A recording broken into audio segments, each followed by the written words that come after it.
In this episode of the Clarity Digital Pod, I sat down with Seth Avergon, a seasoned marketing strategist and founder of Avergon Marketing Group. With over 25 years of experience working with major brands across multiple industries, think Citizen Watch, DENSO Automotive, RSI Home Products, and more, Seth has built a reputation for bridging the gap between strategy and execution. Hi, Seth. How are you doing today? Doing great. How are you? Very good. Welcome to our little podcast. Appreciate your time. I know you and I have been trying to do this, and we both got busy with the holiday season. That's busy time for both of us.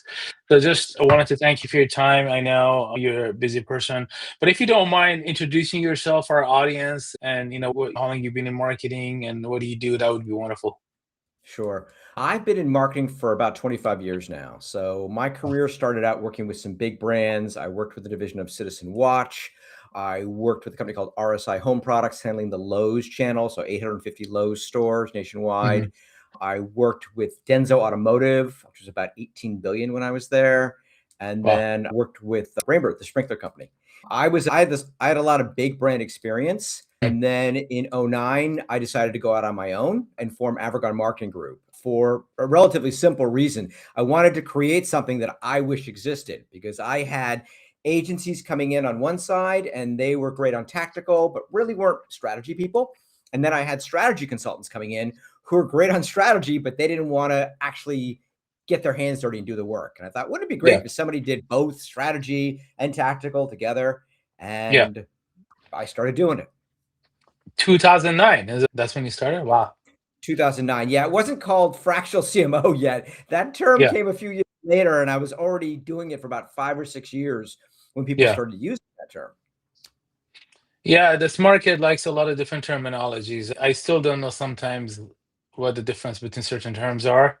I hear all this. I came back from a B2B conference a few months ago. Obviously, we all know what account-based marketing is, but they had a bunch of derivatives from it, like Mhm. account-based experience, account-based this, like ABX, AB. I was like, okay, guys, like it's marketing, right? That's So ABM is a little different than traditional marketing, and let yeah, me define it for you very tightly. sure. Traditional marketing was very broad based, right? Out there and just pushing a message out to the world, throwing spaghetti at the wall, as we like to say, Mhm. and seeing what sticks. And then from there, we moved down into more one to one marketing, more individualized messaging based on audiences, that sort of thing. Now, the Sure. next level was account based marketing. Account based marketing is when you're a company that says, look, there are 5 companies in the world I want to go after. I want to go after them so badly that I want to focus my marketing and sales efforts together on specifically going after those 5 accounts. So you'll develop a plan specific for each one of those. You might even change your materials. You might show them different things about you. So it's the sniper rifle of marketing is ABM. Yeah, that's actually really good, very personalized and customized for your target audience. Question on that though, I've noticed I worked with a lot of different organizations before I got into doing my own marketing agency, and I always had different titles, and I also had different authority. Um, Mhm. some companies I had almost, even though I was a director, I had no say in anything, Right. and I couldn't even hire my own staff. I wasn't even given a chance to at least participate in the interview process. And they're like, "Yeah, here's the new people you need to work with. Some new people you need to work with." Right. Some other organizations I had a more traditional type of authority and role, where if I was a director, I had a lot of say. I had a budget and things like that. How much of that is taken into effect of a CMO's job, and it's like how do we navigate those organizational differences? As a fractional CMO or as a traditional CMO within an organization? I think it doesn't really matter. Let's say if, I would say I was let's just start with the fractional CMO. As a fractional CMO, if you're looking at budgets and responsibility, I like to do what's called zero-based budgeting, which Mhm. means that I've been at companies where literally accounting will say, this is how much you get for marketing this year. And I'm Yeah, like, where'd you get that number from? Oh, we just came up with a number. yeah, I would much rather be told as a marketer, hey, our goal is to get from, if we were at 5 million, to get to 7 million next year. Seth, what do we need marketing wise to get there? So then I start at zero and say, okay, if I got a $2 million delta from 5 to 7, what do I need to accomplish to get that done? So then I come up with that's my job as the CMO, is to say, how much money do I need? What am I going to do? What is success going to look like? And what are the KPIs and what are the milestones along the way to get there? So budgeting's that's in my ballpark. That's in my area. If I don't have that, let's say, as you said, like I'm a director and we're just going to throw you a budget, I will push back. That's my job, is to push back. I am marketing is a unique department in that, one, we are the proponent for the customer and say, look, if you want people to buy, this is what they need from us. And a lot of organizations will get very internally focused. Ooh, this is what we like.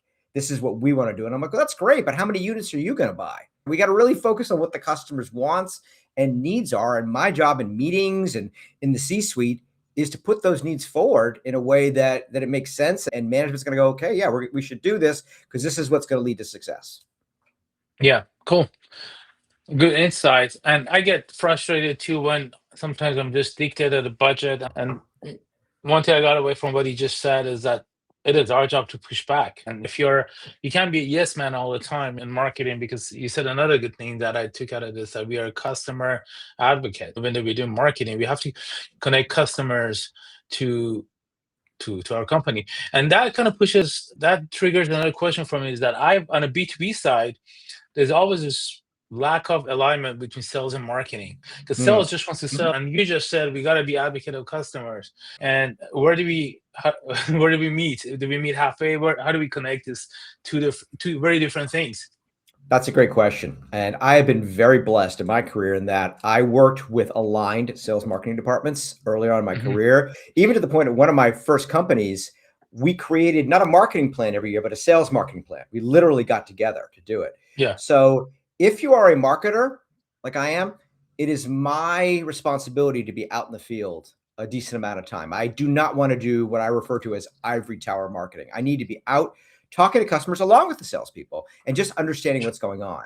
And then if you're in sales, you also need to think strategically about, okay, what can we do here? We don't have unlimited budgets. We don't have unlimited varieties of products. We've got one customer that says, hey, if you can make this in a different color, we'll buy more. I'm like, okay, that's great, but that's a huge production run. I can't make that in a different color for that. So it's really both sides coming together. I've had good relationships with sales, but I work at it. And I was a salesman at one point, so I get where they come from.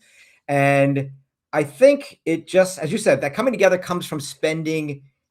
It's old school. You spend time together. You get out there on the street together. You talk. As a marketing guy, I don't present my ideas to sales without them seeing them way beforehand and saying, this is what I'm looking at for this year. What do you think? What do you like? What do you not like? You bring them in, and then they bring you in. And then you actually start to build a sales marketing funnel. Because it's not, it's so funny. I hear about marketing funnels. I'm like, it's not a marketing funnel. It's a sales marketing funnel. Marketing owns the top half, sales owns the bottom half of it. And so you really need to be working together on what makes the most sense to make that happen. Yeah, I had to actually learn that the hard way from my own agency, because I was always good at marketing. And when my agency started accidentally, I didn't want to be an agency owner. We had clients that we were blessed with. They came through referral. And then at some point that referral source dried up. I'm like, okay, what do we do now? We create more blog posts. That didn't work. Do more ad. That didn't work, right? And if you got the wrong leads, rank number 1 for this keyword, we got a bunch of like spammers. So I was like, okay, like I got to learn to become a better salesperson. So I learned all these sales tools like Apollo and so on and so forth. And then I'm like, okay, now I got to figure out, like, this is really good stuff. I didn't know that you could do this. I didn't know you could actually find exactly who you want to target, right? Like I literally didn't know. And then I brought it together. I'm like, okay, obviously, maybe I can, this Apollo's or Zoom in for whatever you use is telling me this person is warm. Well, maybe a direct approach isn't the right approach. Maybe I can target some sort of marketing material. So go level. And that's really where I think I all of a sudden became a better marketer. That your marketing and sales needs to integrate. And that's basically what you said. Yeah. If your audience is familiar with the terms MQL and SQL, right?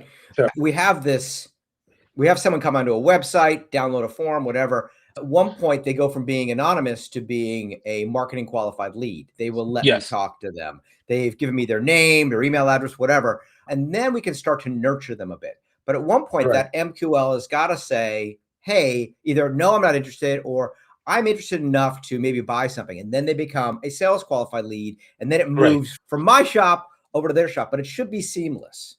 Yeah. Yeah. And then eventually becomes opportunities. Yeah. I've dealt with that where we actually did that, the whole scoring in HubSpot for a client. And they had that concept, they had understood the concept at a high level, but they were implementing it wrong. And basically, what I told them is like, it doesn't matter how many times someone attends your webinar or downloads an ebook from you. If they don't have a hand raiser, if they're not showing intent, they're not SQLs yet. Like they're still MQLs. Like I personally have downloaded 20 ebooks from like a tool recently that I'm looking at. It doesn't mean that I'm ready to buy. But at some point I may be, and that's when I become SQL. And that's when you want to pass me to sales, because what sales hates it worse is like the most is that getting someone who's just downloaded a few ebooks and attended a couple of webinars as a lead. Okay. And then when they call them, they're like, no, I just attended a webinar. Leave me alone. It was killing Right. time. That's on marketing as well, as this idea that I'm nurturing that person. I'm creating a relationship via downloads, via webinars, Yeah. etc. And I need to be establishing that call to action. Hey, in a soft way. Hey, do you want to talk to somebody? Are you interested in learning more about this? Would you like to chat with someone?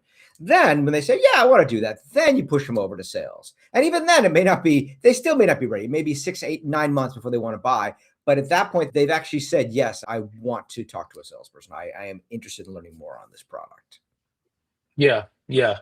I agree with you. So let's switch gears a little bit. What is the state of CMOs these days? I know you and Mhm. I both belong in a small little group, and then Mhm. we're also part of other groups. And I've seen a lot of CMOs looking for jobs or in between Mhm. jobs. And Yep. then there's this emergence of fractional CMO, which is nothing new, but it's being heard Yeah. a lot more these days. So, Yeah. what do you think? Where are we at? Why things are the way they are right now, and where is it all going? The CMO world has shifted drastically in the last year or so. A couple of maybe 2 to 3 years. A couple of things have happened. Number one, AI is messing with the marketing world in general, in a good way and partially in kind of a not so good way. So, what AI does beautifully is it accelerates some of your activities. But if you have a bad strategy or a bad process or bad processes, it just is going to accelerate your downfall. So, I've Sure. seen companies come to me and say, oh, we have AI doing our marketing. AI cannot do your marketing. Hmm. AI can support your marketing efforts. AI can Yeah, accelerate your marketing efforts if they are smart. If you rely on AI to do it, it doesn't know what to do. It just doesn't. sure. That's why I think there was a number out of an MIT study that like 90% of AI implementations are failing right now because they're Yeah, asking it what I to heard do. that too. It was like a huge number. That Yeah. it's just basically a lot of failures. Yeah, And this is nothing new. People buy this silver bullet and think it's going to solve my problems. No, it's a tool. It's a tremendous tool. It can do a lot of good. But at the end of the day, it has no human intelligence, emotional intelligence. It has no ability to develop, really can't develop strategy. It can help you implement it. It can give you ideas on strategy, but it doesn't know that. And it certainly can't differentiate you because its knowledge is based on the kind of the vanilla of what's out there. It doesn't know how to do differentiation. So that's the first thing, AI.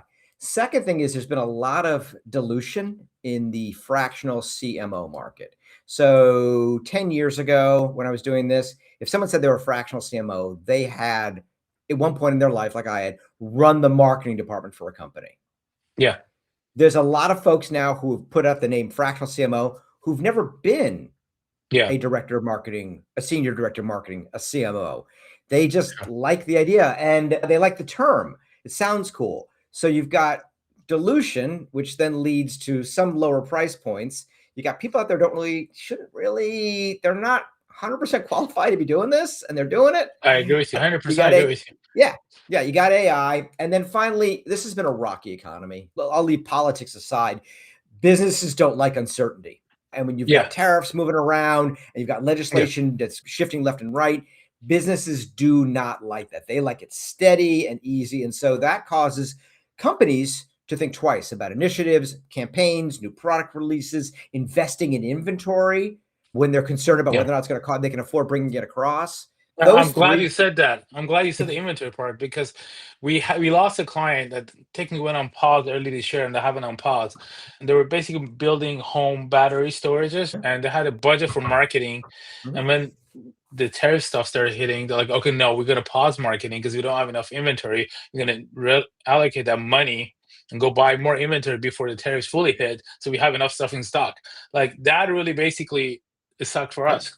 They're like, Yeah. oh, okay, you're taking Yeah. your like 10, 20 grand a month and that you had allocated this year, and you're gonna go buy more inventory. It's really not good for us, but I understand it from business perspective. So I saw tariffs and just the economic uncertainties and being at least 50% of what happened in the marketing this year, the setbacks. And it didn't even happen at CMO level, it happened at all level, agency level, Right. consultants, even lower level. Yeah. And then Right. AI as well.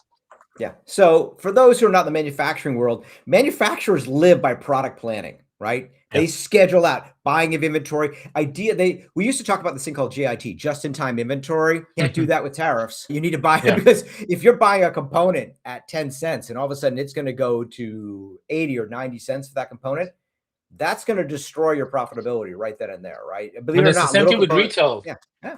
So that it messes with product planners, it messes with scheduling, it messes with inventory control. So yeah, the three factors that I would say that are really impacting marketing right now, again, are the economy and some uncertainty around that, the proliferation of AI being used poorly, not just AI, but Yeah. AI being used poorly, and then dilution in the CMO market of just a lot of folks jumping in who really never ran the marketing for a department for a company before. I couldn't agree with you more. The group that you and I are in, I've spoken with a few of those people individually, and I'm like, have you even been a CMO? Are you just like another like a digital marketing expert who it's just like there is if you're calling yourself a fractional CMO, you should have at least been some sort of head of marketing in a past life. Now you don't want to do that full time anymore. You want to work for yourself. Yeah. I get it. Yeah. But like you have to have that, you have to have run marketing teams and dealt with other executives before. It's just that is a Yeah. big thing. That's in that's something, for example, I debate if I'm a fractional CMO or not because I've never been fractional CMO, but I've been a director and I manage my own firm. So I go back and forth a lot. The best I could describe myself, I'm more of a CMO whisperer. Like I'm a CMO's right hand man, advisor, whatever you want to call Yeah. it. I'm very tech savvy, right?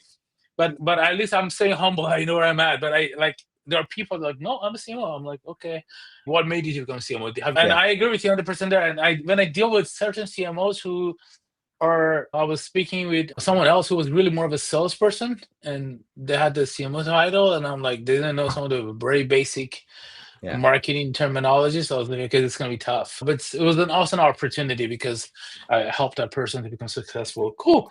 I'm And also glad you brought up something. Go ahead, please. yeah, I want to jump in on one thing. And there's nothing Yeah, wrong with being a CMO whisperer or being a consultant. There's absolutely nothing. Those are valuable people in the portfolio yeah, to have those trusted advisors who support you. Here's the yeah. litmus test for whether or not you're a fractional CMO. Here's the one I ask people, and I can tell in a minute. I said, how many Please do. clients can you handle at one time? If they say more than 3 or 4 max, they're not a fractional, right? Yeah, I can handle 3 usually. 3, I'm usually full up.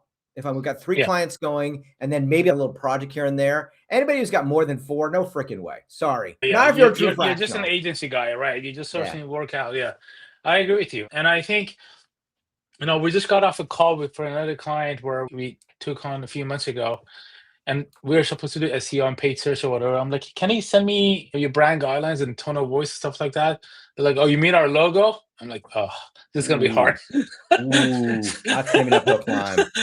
So yeah, I'm like, look, we gotta bring in you guys need help. So we brought in. I actually told them they need a CMO and they're gonna hire one full time, but we brought in some experts to help with some of that because we are a performance marketing agency. We do Google Ads, SEO, whatever. But you got to give us some sort of framework, right, Yeah. to work with. I've had that happen with me. I've been brought in by agencies before who literally called me on the phone with a very similar to what story you just told me and said, Seth, we got a client who doesn't know what they want.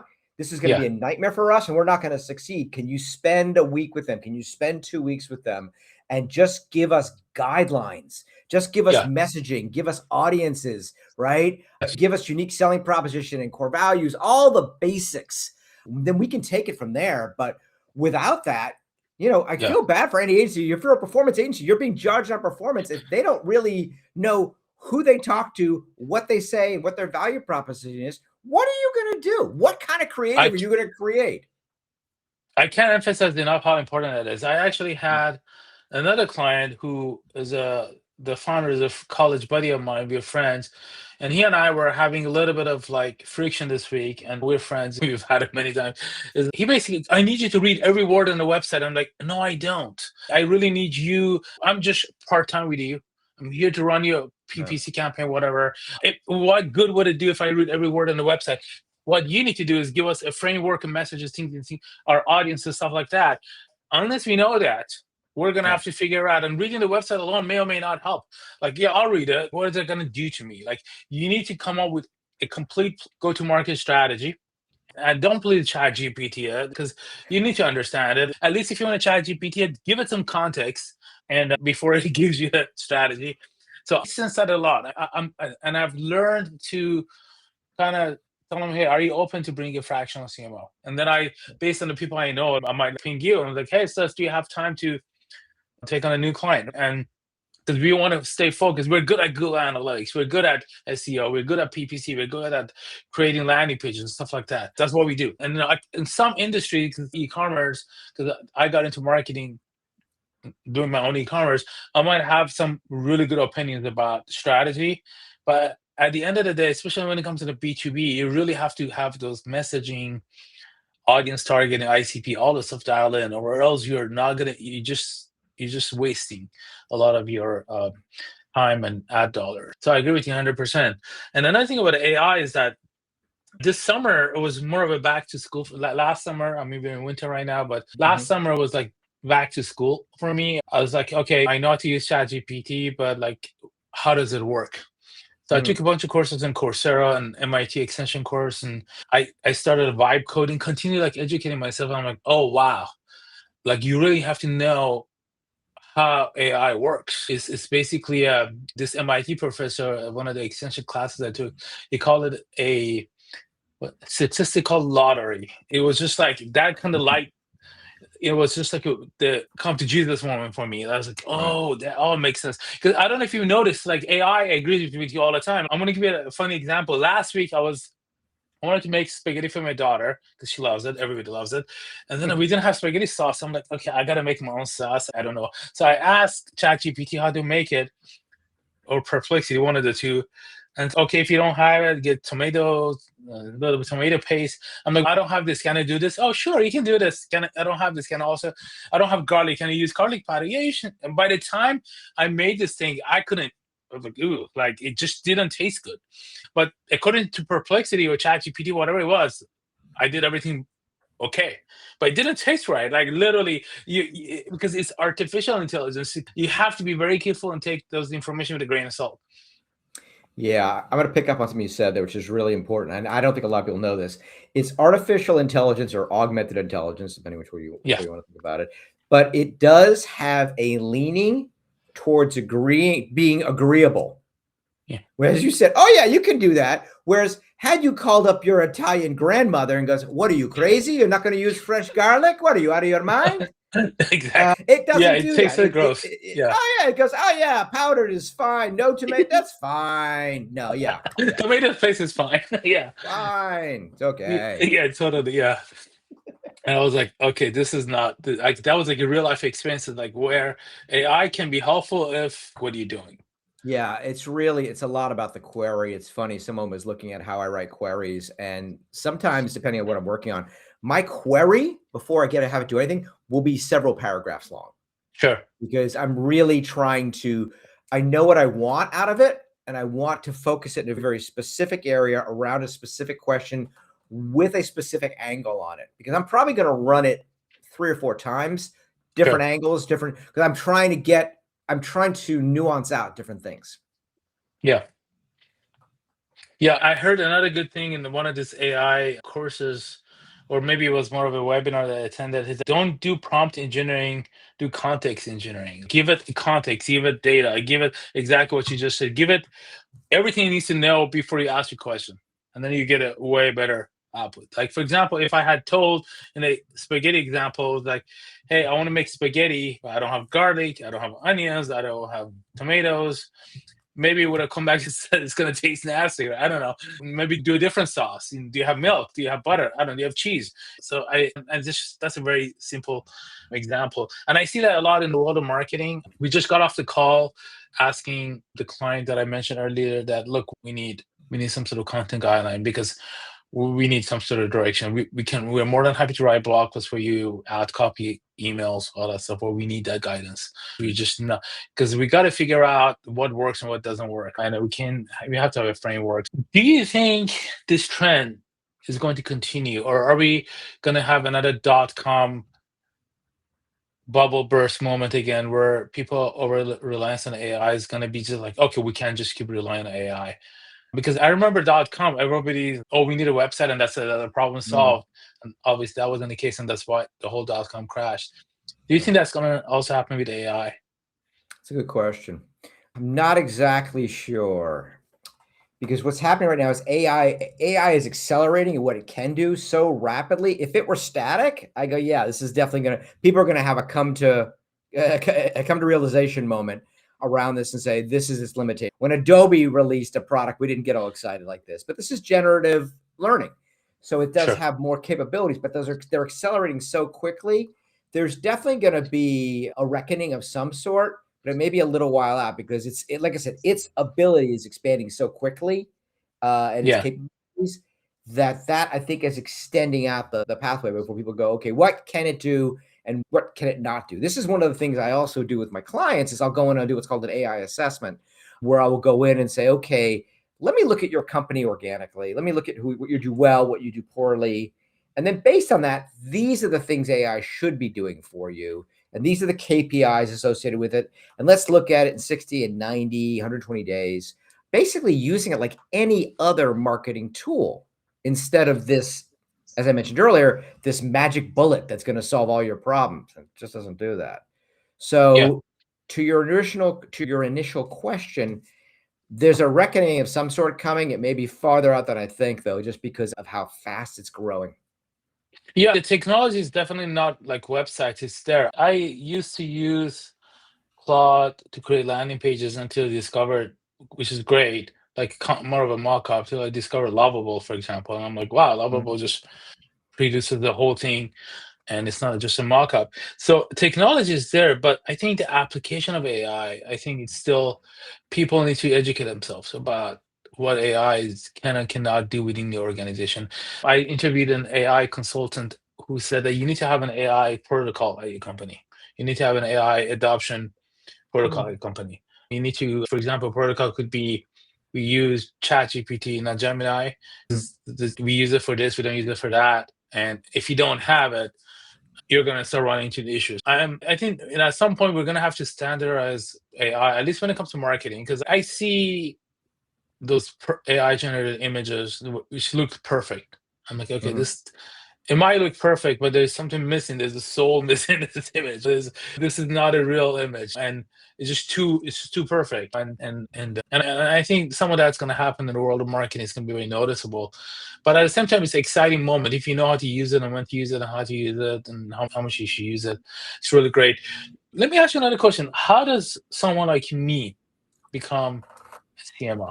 Someone who's been doing marketing for a long time, but they're not necessarily there. They're not necessarily like, they want to become a CMO. They want to be this high level strategist. They want to be able to be in a position where they only take 2 clients or 3 clients max and have a good life. Like, how do I do that? What's the next thing for Al to do? And people like being a CMO is a number of skill sets, right? There is the traditional marketing stuff, which is what I started in, of understanding brand. It is learning the strategic side, learning the implementation side, learning budgeting, learning how to get your ideas across a C-suite table. These are the skill sets you have to pick up. I slowly promoted through companies until I went from being a marketing specialist up to being a director and then a CMO or a VP. I was a director, then I was a VP after that, then CMO.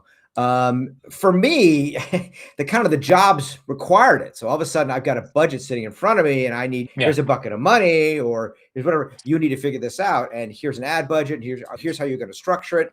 And so I learned as I went, but there were some skill sets I needed to pick up. Like I said, I need to learn a little bit more about accounting than I did, along with budgeting, just developing strategy side, understanding how to set up understanding both a business plan and a marketing plan and a strategic plan and how these three work together. Understanding go-to-market. There's all these different subsets, and I just picked it up as I went along. For you could try to do some of this stuff academically. You could try online courses, or you could try to basically throw your hat in the ring and saying, hey, if you're with a client, I'm trying to get more involved on the strategy side. I would love to, when you're doing so we should everybody should already have their 2026 planning done. Probably a lot of them don't right now, but 2026 planning is now. Yes. And that's one of my things is pushing people to do this in November, not December.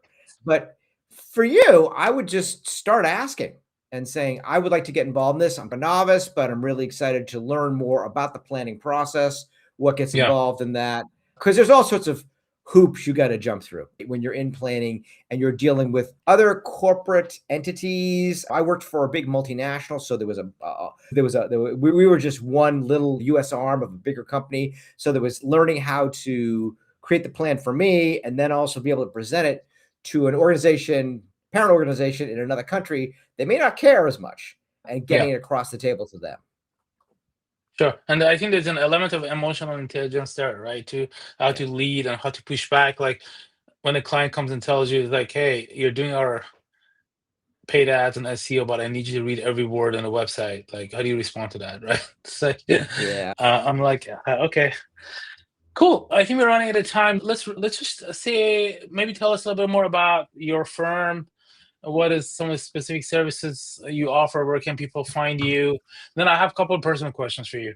Sure. Okay. So my company is Avergon Marketing Group. We're not on the screen here. Avergon Marketing Group. We do brand and marketing strategy and then manage the tactical execution. So I do two things. One, I go into a company and I will write their business plan, their marketing plan, their go-to-market strategy, or I'll refine an existing one. Often I'll come in, they don't have a plan or it hasn't been touched in years. So that's first thing, strategy, develop strategy. Secondly, after strategy is developed, then we move into tactical execution, and I manage that. I bring in people like you, Al, and I bring in other folks. So I put together an ad hoc team that makes the most sense for that client to get that across the line. So fractional CMO, I do advising. I actually do some individual mentoring and coaching with executives. This is something I just developed. I had more executives asking me, hey, could you spend some time with me on this? And I've been doing this for 25 years. So I'm doing more and more of that now, of this kind of hourly, just spending an hour or two per week with specific executives and just helping them refine what they want to go after. Because unfortunately, if you're in the C-suite, and a lot of C-suite guys know this, it can get lonely and it's hard to ask. It is very lonely. I agree with you. That's one of the reasons I shied away from it. So it's hard to ask. That's why we created a group, CMO Reloaded, that I hope we can pick it up. It's been quite quiet there, but 2026, hopefully we're thinking about some ideas of we can get more engaged. Appreciate that. Let me ask you a couple of personal questions. First of all, what do you like to do when you're not marketing or you're not being a fractional CMO? I'm very blessed. I live by the beach here in Southern California. I have a dog. So I love exploring the city with my puppy. She was actually over here a little while ago. That's what my hand was doing. I was petting my dog. I love to explore the city, go to coffee shops, go to restaurants. She's my little adventure partner. We do that. I love to work out and stay healthy. I'm a big believer in mindfulness and meditation and just giving my brain a break every now and then, because it really goes in overdrive most of the day. So I like to give myself those spaces for that. So exercise, hanging out with my dog, hang out with my friends, and then mindfulness. Those are kind of my hobbies. That's amazing. And the next question would be a favorite destination to travel if you're into traveling. Oh gosh, I've got many. The one that I was in Nicaragua this past summer for a week-long yoga retreat, which was amazing and wonderful. But the one that first came to mind was actually when I was in Thailand. So I was in Thailand for about 2 weeks. I was sailing from Phuket down to Langkawi, Malaysia. And I was on a boat that had dive equipment and things. So we were stopping on different islands. We were going scuba diving. We were doing some kayaking. I love unplugging when I Yeah. go on vacation.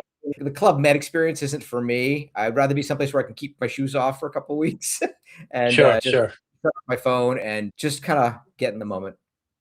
That's amazing. Yeah, and we all need it. I just hate working when I'm on vacation. Unfortunately, I do that a little bit too much, and sometimes I wish I could just be in a position where I can unplug. But all right, the last question is a little weird, but if you could be a superhero, which superhero would it be and why?